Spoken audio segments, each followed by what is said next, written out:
Okay dear students, last time हमने poverty किया था। पावर्टी मैंने आपको बताया था कि पावर्टी का मीनिंग क्या है। उसके बाद हमने कुछ पावर्टी के कोजेस किए थे, यानी पावर्टी के पीछे जो निर्धनता है, निर्धनता के पीछे कारण क्या क्या है। इसमें हमने दो किए थे, heavy pressure of population, second था आपका इन्फ्लेशनरी प्रेशर। नेक्स्ट अगर देखें, नेक्स्ट हमारे पास क्या है, नेक्स्ट है हमारे पास निरंतर रहने वाली बेरोजगारी। इसे कहा जाता है क्रोनिक अनएम्प्लॉयमेंट। अब निरंतर रहने वाली बेरोजगारी ये आपकी निर्धनता के लिए जिम्मेवार क्यों है, इसे कहा जाता है क्रोनिक अनएम्प्लॉयमेंट और अंडर एम्प्लॉयमेंट। भारत के अंदर क्या है, इंडिया के अंदर क्या है, जो अनएम्प्लॉयमेंट है वो निरंतर रहने वाली अनएम्प्लॉयमेंट भी पाई जाती है। निरंतर मीन्स जो लगातार रहती है। अब समस्या ये है कि इंडिया के अंदर अगर देखें, जो अर्बन एरियाज़ हैं, अर्बन एरियाज़ के अंदर ये टाइप हम पहले कर चुके हैं, एजुकेटेड अनएम्प्लॉयमेंट मिलती है। दूसरा अगर देखें,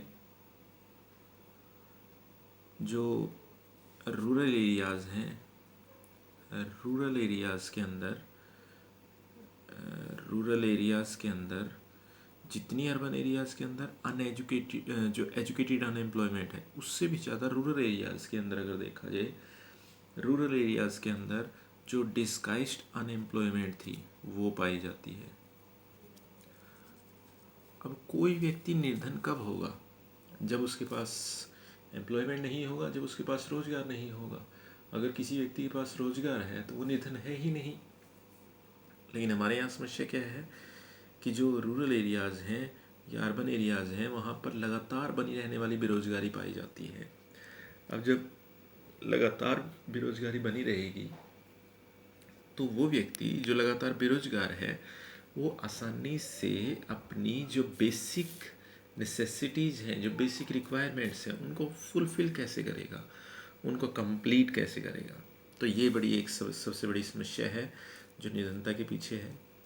नेक्स्ट हमारे पास है कैपिटल डेफिशिएंसी। कैपिटल डेफिशिएंसी है पूंजी की अपर्याप्तता पे आप इसे कह सकते हैं, या पूंजी की आप इसे कमी भी कह सकते हैं।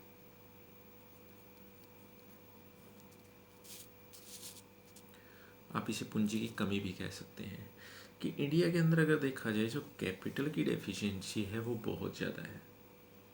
अब कैपिटल डेफिशिएंसी का यहाँ पर क्या इफ़ेक्ट पड़ता है, किसी भी इंडस्ट्री में एम्प्लॉयमेंट आसानी से मिल जाता है। एम्प्लॉयमेंट से इनकम बढ़ती है, रोज़गार से, और इनकम बढ़ने से जो पॉवर्टी है हमारी वो अपने आप ख़त्म हो जाती है। लेकिन समस्या क्या है, समस्या यहीं से तो स्टार्ट होती है। किसी भी इंडस्ट्री को स्टार्ट करने के लिए कैपिटल की रिक्वायरमेंट होती है, पूंजी चाहिए किसी भी उद्योग को शुरू करने के लिए। लेकिन सबसे बड़ी समस्या यही तो है कि हमारे पास पूंजी ही नहीं है। अगर पूंजी होगी तो ही तो हम इंडस्ट्री स्टार्ट कर पाएंगे। पूंजी की अपर्याप्तता भारत के अंदर सबसे ज़्यादा पाई जाती है। उसके बाद अगर देखें, lack of efficient entrepreneurs. Entrepreneurs का यहाँ पर मीनिंग उद्यमी से है। लैक ऑफ एफिशिएंट एंटरप्रेन्योर्स, योग्य उद्यमियों की कमी। अब किसी भी इंडस्ट्री को स्टार्ट करने के लिए, इंडस्ट्री का मीन्स है यहाँ पर बिजनेस। किसी बिजनेस को स्टार्ट करने के लिए देखो रिस्क लेने की बहुत ज़्यादा ज़रूरत होती है। जब तक आप रिस्क नहीं लेंगे तब तक आप बिज़नेस स्टार्ट नहीं कर सकते।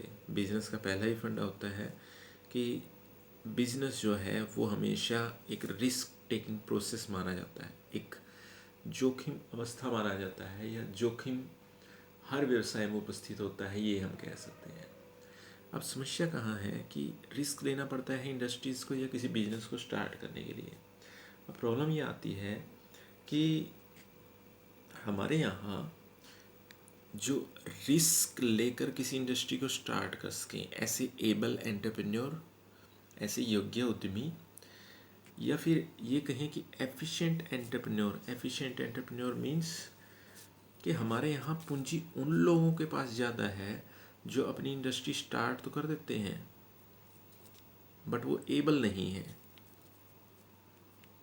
और रिजल्ट क्या निकलता है कि कुछ टाइम के बाद वो इंडस्ट्री आपकी ख़त्म हो जाती है।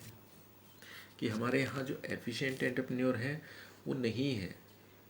और समस्या आती है उसके साथ साथ कि किसी भी कंट्री के अंदर इंडस्ट्री को अगर स्टार्ट करना है तो उसके लिए इनिशिएटिव लेना पड़ता है किसी पर्सन को, उसके लिए उसे रिस्क उठाना पड़ता है, उसके लिए वो व्यक्ति एबल भी होना चाहिए, एफिशिएंट भी होना चाहिए, सारी क्वालिटीज़ उसके अंदर होनी चाहिए, तब जाकर वो पर्सन आगे बढ़ सकता है।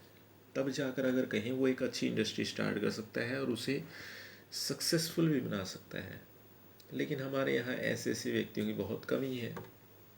रिजल्ट ये निकलता है कि ना तो इंडस्ट्री स्टार्ट होती है, और इंडस्ट्री स्टार्ट ना होने से फिर प्रोडक्शन भी नहीं बढ़ पाता, और प्रोडक्शन नहीं बढ़ पाता तो फिर जो एम्प्लॉयमेंट है, एम्प्लॉयमेंट जनरेट नहीं होता, यानी रोजगार की बजाय बेरोजगारी ज़्यादा पाई जाती है।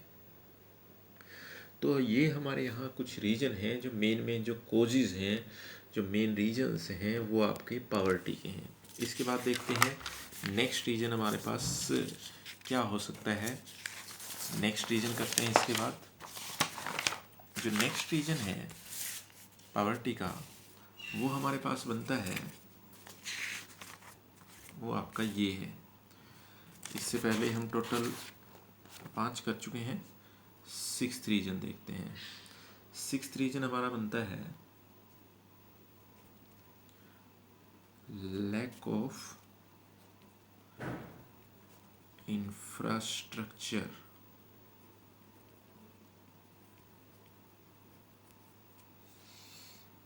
अब हमारे यहाँ अगर देखें किसी भी इंडस्ट्री को अच्छी तरह स्टार्ट करने के लिए सारी चीज़ें हमारे पास होनी चाहिए। कौन कौन सी? जैसे इंडस्ट्री को स्टार्ट करने के लिए एनर्जी चाहिए। अब ये इंडस्ट्री का बार बार एग्जांपल क्यों लिया जा रहा है कि जो एम्प्लॉयमेंट है वो गवर्नमेंट सेक्टर इतना ज़्यादा एम्प्लॉयमेंट जनरेट नहीं कर सकता, प्राइवेट सेक्टर एम्प्लॉयमेंट ज़्यादा जनरेट कर सकता है, यानी रोजगार सरकारी क्षेत्र या सार्वजनिक क्षेत्र उत्पन्न कर सकता है। और हमें पता है कि जब किसी व्यक्ति को रोजगार मिल जाता है तो रोजगार मिलने पर निर्धनता अपने आप खत्म हो जाती है। तो जो निजी क्षेत्र है वो रोजगार ज़्यादा उत्पन्न कर सकता है। अब निजी क्षेत्र रोजगार उत्पन्न कर सकता है तो निजी क्षेत्र में इंडस्ट्री को स्टार्ट करने के लिए और उसको सक्सेसफुली रन करने के लिए किसी एरिया में कुछ चीज़ों की ज़रूरत होती है। जैसे एनर्जी मीन्स जो जैसे इलेक्ट्रिसिटी है या कोल है, जो भी प्रोडक्शन, जो भी मशीनरी को चलाने के लिए जो भी हमें एनर्जी चाहिए।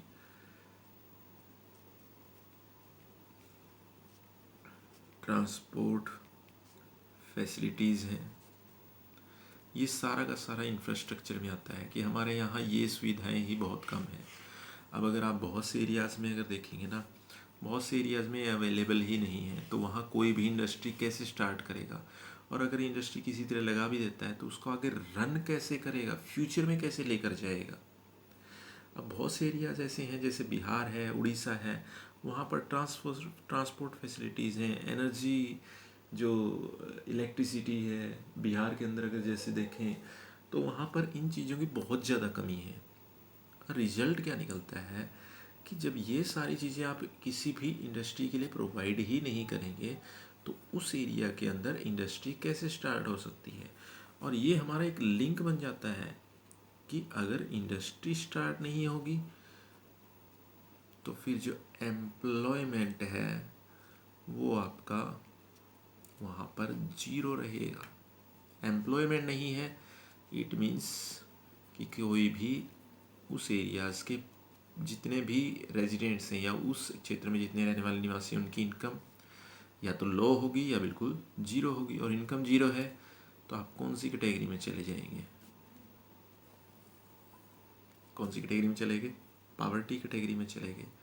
तो ये मेन ये रीजन है कि हमारे पास जो पावर्टी है, पावर्टी क्यों एग्जिस्ट करती है। इंडिया के अंदर अगर आज की डेट में अगर देखें, इंडिया के अंदर आज की डेट में हमें लगभग 1947 से लेकर काउंट कीजिए आज की डेट तक 2020 है, तो आज की डेट तक हमारे पास ये बेसिक इंफ्रास्ट्रक्चर जो होना चाहिए वही नहीं है।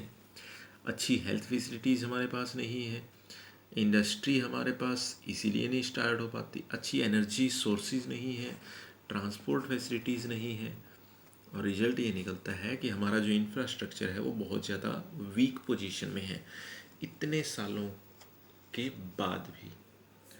तो ये हमारे पॉवर्टी के मेन रीजन्स हैं। तो नेक्स्ट डे में फिर नेक्स्ट कंसेप्ट करेंगे।